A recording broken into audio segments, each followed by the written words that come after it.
നമസ്കാരം. സോഡിയാക് മീഡിയയിലേക്ക് എല്ലാ പ്രേക്ഷകർക്കും സ്വാഗതം. 2024 ജൂൺ മാസത്തെ മകയിര നക്ഷത്രക്കാരുടെ നക്ഷത്രഫലമൊന്ന് പരിശോധിച്ച് നോക്കാം.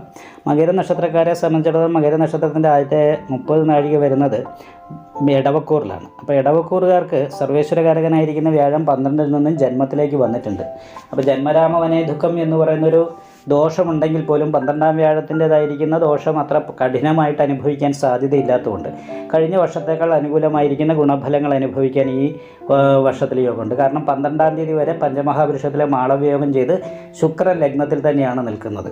അപ്പോൾ ഗുരുശുക്ര യോഗം എന്ന് പറയുന്നൊരു ഗുണമുള്ളത് കാരണം കൊണ്ട് 12ാം തീയതി വരെ ജൂൺ 12ാം തീയതി വരെയുള്ള സമയത്ത് ദിവ്യദാരവും മഹാധനി ദാമ്പത്യസുഖം അനുഭവിക്കാനും ധനാഭിവൃദ്ധി ഉണ്ടാകാനും എന്ത് വിദ്യയാണോ പഠിച്ച വിദ്യയ്ക്കനുസരിച്ചുള്ള തൊഴിൽ കിട്ടാനുമുള്ള യോഗം ഉണ്ടാകും.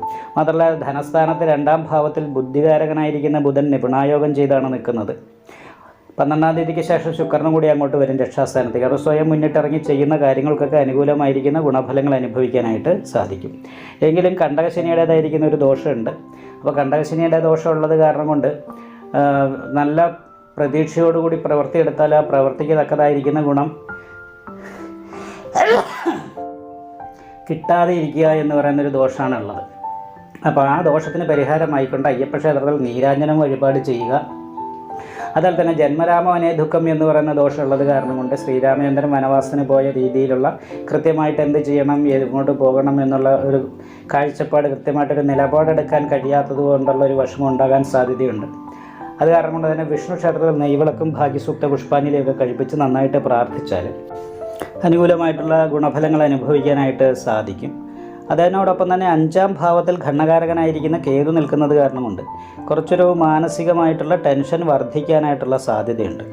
അപ്പോൾ മാനസികമായിട്ട് ഒരു വർധനവ്, മാനസിക ടെൻഷൻ എന്ന് പറയുന്ന ഒരവസ്ഥ ചെറിയ കാര്യത്തിന്, നിസ്സാര കാര്യത്തിന്, പ്രത്യേകിച്ചും തൊഴിലുമായിട്ടുള്ള ബന്ധപ്പെട്ട കാര്യങ്ങൾക്കൊക്കെ മാനസിക ടെൻഷൻ ഉണ്ടാകാനുള്ളൊരു സാധ്യത കൂടുതലായിട്ടുണ്ട്. കാരണം കർമ്മസ്ഥാനത്ത് അമൃതവർഷ ഘണ്ഡകാരകനായിരിക്കുന്ന രാഹു നിൽക്കുന്ന കാരണം തൊഴിലിൽ ഇടയ്ക്കിടയ്ക്ക് മുടക്കങ്ങൾ ഉണ്ടാകാനുള്ള സാധ്യതയാണ്. അപ്പോൾ നാഗപൂജ ചെയ്യുക, അതുപോലെ തന്നെ നവഗ്രഹ പൂജ ചെയ്യുന്ന ക്ഷേത്രത്തിൽ കേതുപൂജ ചെയ്യുക. അപ്പോൾ ഈ പരിഹാരങ്ങളൊക്കെ ചെയ്തിട്ടുണ്ടെങ്കിൽ തടസ്സങ്ങളില്ലാതെ അനുകൂലമായിട്ടുള്ള രീതിയിൽ മുന്നോട്ട് പോകാനായിട്ട് സാധിക്കും.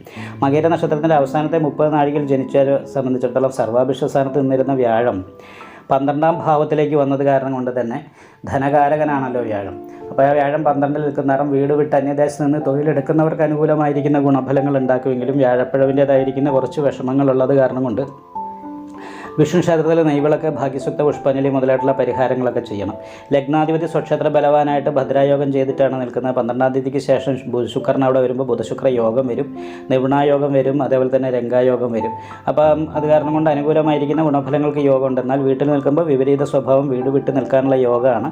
ഭാഗ്യാധിപതി സ്വക്ഷേത്ര ബലവാനായത് കാരണം കൊണ്ട് എല്ലാ ഭാഗ്യങ്ങളും അനുഭവിക്കാനായിട്ട് യോഗമുണ്ട്. ദൈവാധീന കുറവിന് പരിഹാരം വന്നാൽ എല്ലാ രീതിയിലുള്ള അനുകൂലമായിരിക്കുന്ന ഗുണഫലങ്ങൾ അനുഭവിക്കാനായിട്ട് സാധിക്കും. എന്നാലും കർമ്മത്തിൽ, തൊഴിലിൽ ഇടയ്ക്കിടയ്ക്ക് മുടക്കങ്ങൾ സംഭവിക്കാനുള്ളൊരു സാധ്യതയുണ്ട്. കർമാധിപതി 12 നിൽക്കുന്ന കാരണം വിഷ്ണു ക്ഷേത്രത്തിൽ തന്നെയാണ് അതിന് പരിഹാരം ചെയ്യേണ്ടത്. അതേപോലെ തന്നെ നിവർത്തി സ്ഥാനാധിപതി ആയിരിക്കുന്ന വ്യാഴാണ് 12ാം ഭാവത്തിൽ നിൽക്കുന്നത്. അപ്പോൾ എന്ത് ചെയ്തിട്ടുണ്ടെങ്കിലും ആദ്യം ഒരു തടസ്സം മുന്നിൽ വരാനും അതിന് ശേഷം അനുകൂലാവസ്ഥ ഉണ്ടാകാനും, ഹൃദയ സംബന്ധമായിട്ട് ഹൃദയസ്ഥാനത്ത് രോഗാവസ്ഥ കാര്യങ്ങൾ, അതുപോലെ തന്നെ കാലിൻ്റെ മുട്ടിന് വേദന, ദേഷ്യം കൂടെ, എടുത്തിയാട്ടം കൂടെ, ഇങ്ങനെയുള്ള കുറച്ച് രോഗാവസ്ഥ കാര്യങ്ങളും ടെൻഷനും അനുഭവപ്പെടാനുള്ള സാധ്യതയുണ്ട്. വീട്ടിൽ നിൽക്കുമ്പോഴാണ് പ്രശ്നങ്ങൾ കൂടുക. വീട് വിട്ട് നിൽക്കുമ്പോൾ കുറച്ചുകൂടി അനുകൂലമായിരിക്കുന്ന ഗുണഫലങ്ങൾ അനുഭവിക്കാനായിട്ട് യോഗമുണ്ട്. അപ്പോൾ എങ്കിലും 4ാം ഭാവത്തിൽ കേതു നിൽക്കുന്നത് കാരണം കൊണ്ട് വിഷ്ണു ക്ഷേത്രത്തിൽ യഥാശക്തി വഴിപാട് ചെയ്യുന്നതിനോടൊപ്പം തന്നെ നവഗ്രഹ പൂജ ചെയ്യുകയും അതേപോലെ തന്നെ അതല്ലെങ്കിൽ കേതുപൂജ ചെയ്യുകയും നാഗപൂജ ചെയ്യുകയൊക്കെ ചെയ്യുക. ശിവക്ഷേത്രത്തിൽ ശംഖാഭിഷേകം, നെയ്വിളക്ക് മുതലായിട്ടുള്ള പരിഹാരങ്ങളൊക്കെ ചെയ്ത് നന്നായിട്ട് പ്രാർത്ഥിച്ചാൽ ഈ മാസത്തിൽ അനുകൂലമായിരിക്കുന്ന ഗുണഫലങ്ങൾ അനുഭവിക്കാനായിട്ട് മകയിര നക്ഷത്രക്കാർക്ക് സാധിക്കുന്നതാണ്.